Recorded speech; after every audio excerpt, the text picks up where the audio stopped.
Hello students, आप लोगों को फिर से स्वागत है एलिमेंट्स एजुकेशन के एक न्यू से वीडियो में। तो जैसा कि आप लोग जानते ही हैं कि अभी हमारा चल रहा है क्लास 10 के एनसीईआरटी बुक का रियल नंबर्स वाला चैप्टर, जिसमें कि हम लोग ऑलरेडी एक्सरसाइज 1.1 को तो करा चुके हैं और जस्ट इसके प्रीवियस वाले क्लास में हम लोगों ने एक्सरसाइज 1.2 के नंबर 1 और 2 को खत्म किया था। ओके, तो आज हम क्या करेंगे, नंबर 3 के जो तीनों बिट्स है उनको हम एक एक करके बहुत ही अच्छे से खत्म करेंगे। ठीक है, जैसे कि 1 और 2 में वहां पे दिया था कि √5 को प्रूव करो कि वो एक इरेशनल होगा। ठीक है, 3 + √2 को प्रूव करो वो एक इरेशनल होगा। तो उसी तरह से यहां पे दिया है इसको प्रूव करो कि ये एक इरेशनल होगा। तो सेम चीज हम कॉन्ट्राडिक्शन मेथड से ही इसको सॉल्व करेंगे। ठीक है, अगर आप लोगों ने उस सारे मतलब कि इसके प्रीवियस वाले वीडियो को नहीं देखा तो उसको देख लीजिए, क्योंकि उसको देखने के बाद आपको ये वाला नंबर बहुत ही इजीली समझ में आ जाएगा। ओके, तो देखो सबसे पहले मैं क्या करूंगा, लेट अस अज्यूम, हम पहले अज्यूम करेंगे कि 1/√2 एक रेशनल नंबर है। ठीक है, इसको कहा जाता है कॉन्ट्रडिक्शन मेथड, यानी कि जो दिया होगा उसका उल्टा हम लेट करेंगे, अज्यूम करेंगे कि ये वाला उसका उल्टा होगा, फिर बाद में पता चलेगा कि नहीं नहीं ये वाला तो गलत था। तो इसका मतलब ये अगर रेशनल नहीं है तो ये हो जाएगा हमारा इरेशनल नंबर। इसी चीज को कहा जाता है कॉन्ट्रडिक्शन, यानी कि जो प्रूव करने के लिए कहा होगा उसका उल्टा लेट कर लो। ओके, तो देखो let us assume 1/√2 is a rational number. ठीक है, इसके बाद देखो अगर ये एक रैशनल नंबर है तो इसको मैं a/b के फॉर्मेट में लिख सकता हूं, क्योंकि हर किसी रैशनल नंबर को a/b के फॉर्मेट में लिखा जा सकता है। ओके, जहां पे a एंड b आर क्या हो जाएंगे, को प्राइम, यानी कि a और b के बीच में 1 को छोड़ के और कोई भी कॉमन नंबर नहीं है उसके फैक्टर में, इसलिए इन दोनों को को प्राइम कहा जाता है। अब थोड़ा सा इसको सॉल्व कर लो, यहां पे √2 मल्टीप्लाई होगा a के साथ, ठीक है, और b मल्टीप्लाई होगा 1 के साथ। हम सॉल्व कर रहे हैं ना, तो यहाँ पे 1 ऊपर है तो यहाँ पे नीचे आएगा, और √2 नीचे है यहाँ पे ऊपर जाएगा, तो यहाँ पे हो जाएगा b = √2a। फिर a को इसके नीचे ले आओ, b/a = √2। अच्छा, यहां पे देखो b/a, यहां पे b और a क्या है, एक इंटीजर्स है ना।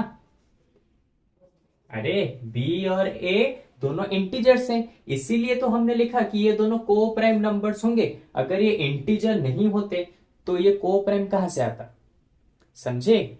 तो इसका मतलब b और a दोनों इंटीजर्स हैं। अच्छा, अगर b और a दोनों इंटीजर्स हैं तो इसका मतलब ये दोनों फ्रैक्शन में लिखे हुए हैं, तो इसका मतलब ये क्या हो गया, b/a एक क्या बन गया, फ्रैक्शन में है, तो b/a एक रैशनल नंबर बन गया। b/a is a rational number, क्योंकि हमें पता है किसी भी नंबर को अगर हम फ्रैक्शन में लिख सकते हैं उसको रैशनल नंबर कहा जाता है। तो यहाँ पे हमने b/a को रैशनल इस तरह से लिखा हुआ है, यानी कि फ्रैक्शन में लिख सकते हैं, तो इसका मतलब ये b/a एक रैशनल नंबर होगा। But √2 is a irrational number, और इसके बारे में हम पहले से ही जान चुके हैं नंबर 1 और नंबर 2 के क्वेश्चन से। √2 एक इरेशनल नंबर है, लेकिन यहां पे देखो ये वाला हो गया रैशनल नंबर, ये वाला हो गया इरेशनल नंबर, लेकिन यहां पे इक्वल साइन दिया है। तो कभी क्या इरेशनल नंबर रैशनल के साथ इक्वल हो सकता है, कभी नहीं, लेकिन यहां पे इक्वल दिया है, तो इसका मतलब ये चीज गलत है। अगर ये चीज गलत है तो ये वाला चीज कहां से निकला है, ये वाला चीज शुरू हुआ है यहां से, तो इसका मतलब 1/√2 एक रैशनल नंबर नहीं होगा। ठीक है, तो इस चीज को कैसे लिखेंगे, इस चीज को लिखेंगे the contradiction arise in, the contradiction arises here for wrong assumption, यानी कि हमने रॉन्ग एज्यूम किया था, इसीलिए ये गलत चीज हमें यहाँ पे देखने को मिली। इसका मतलब हमने जो एज्यूम किया था वो पूरा का पूरा रॉन्ग है। ठीक है, तो इसका मतलब हो गया 1/√2 इज अ इरेशनल नंबर। देखा कितना सिंपली नंबर बीटा यहाँ पे खत्म हो गया। तो अब चलो अब इरेज करके नंबर 2 को यहां पे मैं लिख देता हूं। तो सबसे पहले इरेज करते हैं। तो देखो नंबर 3 के बीट डबल आई क्वेश्चन में क्या दिया है, prove 7√5 is a irrational number. तो इस चीज को भी उसी कॉन्ट्रडिक्शन मेथड से ही करेंगे। तो सबसे पहले लिखो assume, let us assume 7√5 is a rational number. सबसे पहले ये assume करेंगे इज अ रेशनल नंबर। हो गया।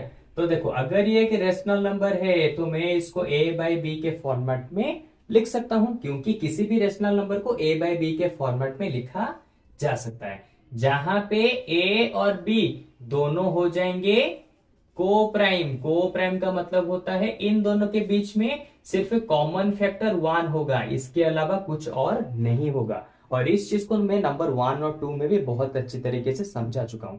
तो अगर आप स्टार्टिंग से वीडियोस को देखेंगे तो सारे के सारे चीजें बहुत ही अच्छे से समझ पाएंगे। ओके, तो देखो अब इसको सॉल्व करो। b जाएगा, नहीं इसको ज्यादातर सॉल्व करने की जरूरत नहीं, यहीं पे हो जाएगा। देखो √5 यहां पे रहा तो 7 √5 के साथ मल्टीप्लाई है, इस तरफ आएगा तो यहां पे डिवाइड हो गया b√7।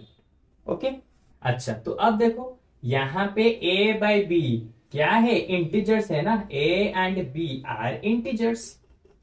ठीक है, एक मिनट, ये सिर्फ 7 है तो b इंटू 7, या फिर इसको 7b भी हम लिख सकते हैं। यहां पे a and b are integers हैं।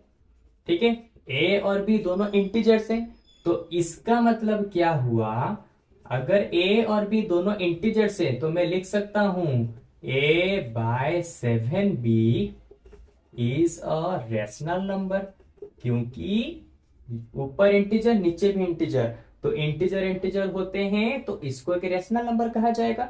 ठीक है, तो इसको कहा जाएगा, देखो a बाय 7b को एक रेशनल नंबर कहा जाएगा।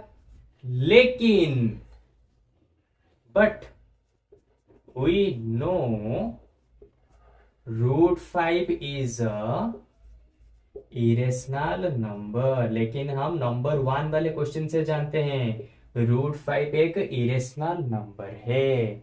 तो यहां पे एक रेशनल नंबर, ठीक है, सॉरी एक इरेशनल नंबर एक रेशनल नंबर के साथ इक्वल दिखा रहा है, तो इसका मतलब ये वाला चीज गलत है। तो ये वाला चीज निकला कहां से है, यहां से निकला है, तो इसका मतलब ये वाला चीज भी यहां पे गलत है। तो अभी लास्ट में क्या लिखना है, this contradiction arisen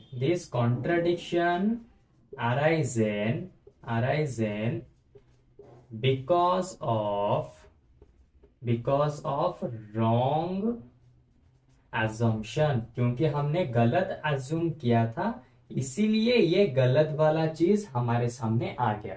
ठीक है, तो इसका मतलब ये हो जाएगा 7√5 इज ए रेशनल नंबर। यहां पे देयरफॉर देके नीचे लिख भी सकते हो। सो 7√5 is a irrational number, rational नहीं होगा, 7√5 हो जाएगा एक इरेशनल नंबर, क्योंकि अभी हमने इसको प्रूव करके दिखा दिया।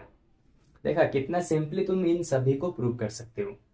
ओके, तो चलो अब इसको इरेज करते हैं। बीट 3 हमारे लास्ट वाले क्वेश्चन को करते हैं, और बीट 3 में जिस तरह का क्वेश्चन दिया है नंबर 2 वाले क्वेश्चन में ही लगभग उसी तरह का सेम क्वेश्चन भी दिया है। अगर तुम नंबर 2 को समझे होगे तो नंबर 3 के बीट ट्रिपल आई को बहुत ही अच्छे से कर पाओगे।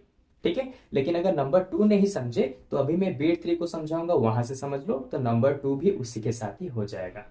ठीक है, तो चलो सबसे पहले मैं इसको इरेज कर देता हूं। तो देखो बीट 3 में यहां पे क्या दिया है, prove 6 + √2 is a irrational number. तो अभी हमें 6 + √2 को एक इरेशनल नंबर है ये दिखाना पड़ेगा। सेम चीज जैसे number 1, 2 beat I beat double I में किया, सेम चीज तुम यहां पर भी करोगे। क्या, सबसे पहले अज्यूम करो, assume 6 + √2 is a rational number. Low assume कर लिया, 6 + √2 इज अ रेशनल नंबर। अगर ये एक रेशनल नंबर है तो ये इक्वल होगा a बाय b के साथ, जहां पे a एंड b आर को प्राइम, यानी कि उन दोनों के बीच में 1 के सिवाय कोई अलग फैक्टर नहीं होगा। ठीक है, तो अगर ये दोनों a बाय b के इक्वल है तो अब इनको सॉल्व करो। तो ये है 6, इस तरफ आएगा तो क्या हो जाएगा a/b -6, और सिर्फ 6 नहीं रखते, फ्रैक्शन की जैसा नीचे 1 भी ले आते हैं। ओके, तो यहां पे रहा √2, यहां पे आ जाएगा b, ये आ जाएगा a-6b। ठीक है, तो लो इसको अब मैंने सॉल्व करके इस तरह से निकाल दिया। तो अब देखो यहां पे इस वाले पार्ट में देखो, बस इस वाले पार्ट में देखो, यहां पे क्या दिया है, here a and b both are integers. ठीक है, बोथ आर इंटीजर्स। अगर a b दोनों इंटीजर्स हैं तो इसका मतलब क्या हुआ, ऊपर इंटीजर यानी कि ऊपर नंबर और नीचे नंबर, तो ये दोनों एक फ्रैक्शन के फॉर्मेट में लिखे हुए हैं, और जो कोई भी नंबर्स फ्रैक्शन के फॉर्मेट में लिखे होते हैं हम उन्हें रेशनल नंबर कहते हैं। तो यहां पे मैं लिख सकता हूं a-6b divided by b is a rational number. ये चीज मैं यहां पे लिख सकता हूं, लेकिन हमें पहले से पता है नंबर 2 वाले क्वेश्चन से, but √2 is a irrational number.